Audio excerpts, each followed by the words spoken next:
Wishing everyone a happy Diwali. Diwali is a festival of lights. My home is in Diwar. In olden days, used to call Deepwadi. Interestingly, a island of lights.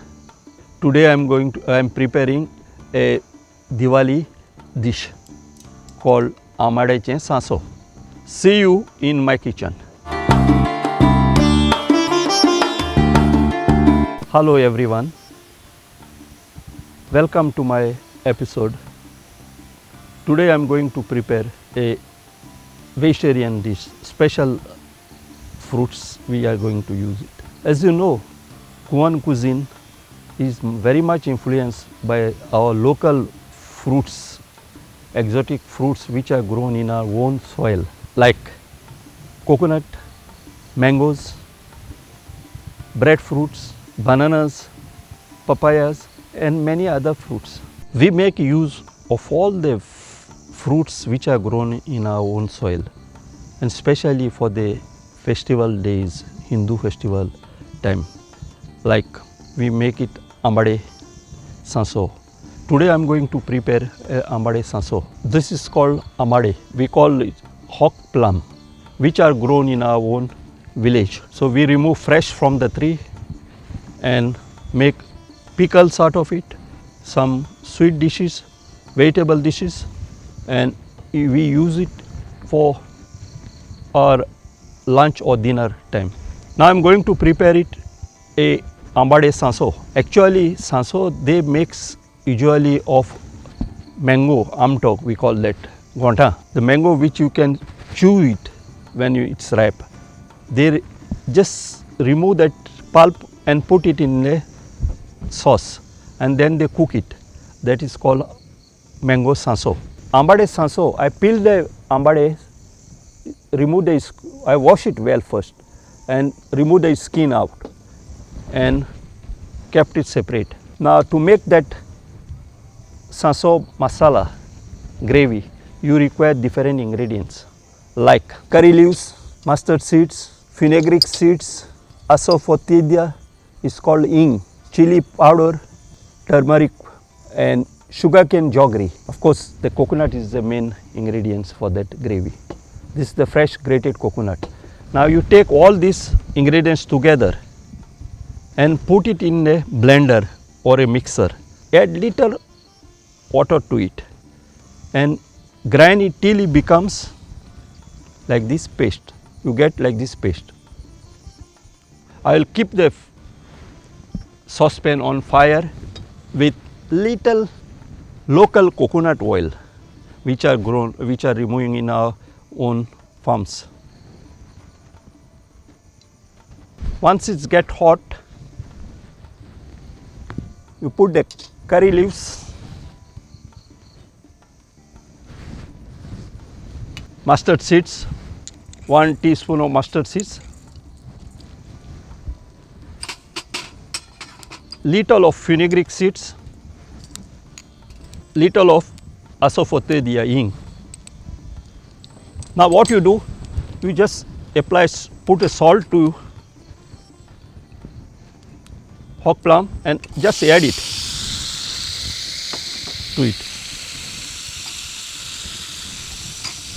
Suppose you think its color is not come well with the masala, you can play now to put, if you want chili powder little or haldi powder to make the color proper. I will add little water to it and cook the hawk plum for some time. Once it's cooked, the hawk plum, you just add your grind masala to it. Actually the hawk plum should be ripe. I mean not very ripe, semi-ripe, so that when you bite it, you chew, the juice should come in your mouth. It tastes well because there is it's hard the part inside. So the top part only is soft. So that you have to chew it and eat it with the masala. Let it get cooked for say about 15 minutes at least, so that it can become very soft and tender when you bite it, so that you can get the juice in your mouth well.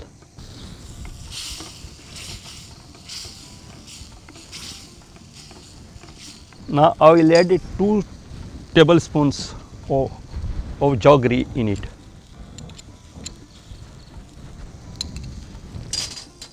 And add the ground masala to it.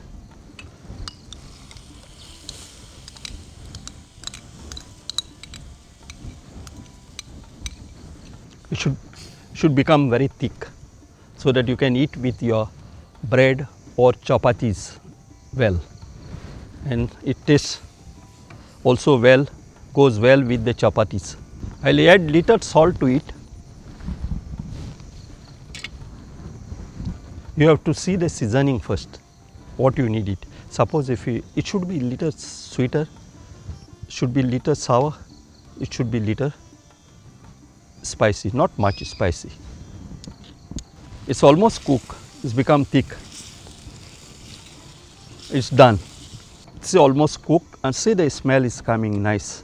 You get a different smell of different spices like hing, then mustard seeds, curry leaves, then fenugreek seeds flavor, and of course it tastes also little bit of sweetness comes, little bit of sourness in your mouth. So it's just finished. I just going to put the garnish like fried chili, fried curry leaves, and fried mustard seeds on top.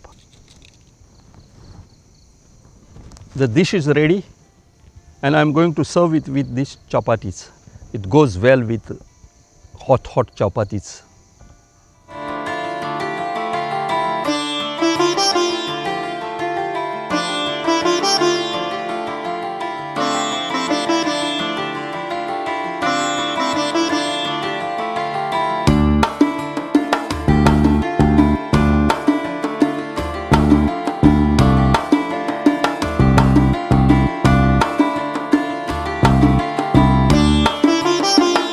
I hope you like this preparation. Try it at home and give me the comments.